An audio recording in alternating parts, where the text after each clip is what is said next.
आज आम्ही सर्व व्यापारी महासंघाचे पदाधिकारी येथे जे शेतकऱ्याचं आंदोलन चालू आहे त्याला पाठिंबा देण्यासाठी तर आलो आहेत। जे समृद्धी महामार्ग नांदेडपासून जाणार आहे त्याच्यात ह्या ज्या शेतकऱ्यांच्या शेती जात आहेत त्यांना जो योग्य मोबदला मिळत नाही तो सरकारनं त्यांना योग्य मोबदला द्यायला हवा। आणि आमची व्यापारी महासंघातर्फे आणि Marathwada chamber of commerce and trade and कॉमर्सच्या वतीने सुद्धा आम्ही त्यांच्या आंदोलनाला पाठिंबा देत आहोत।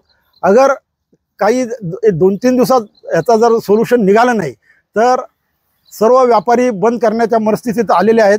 तरी सरकारनं गंभीरतेने याचा विचार करून यांना जो त्यांना मोबदला मिळाला पाहिजे तो द्यायला हवा असं आम्ही व्यापारी महासंघातर्फे आणि Marathwada chamber of trade and कॉमर्सच्या वतीने मागणी करतो। धन्यवाद।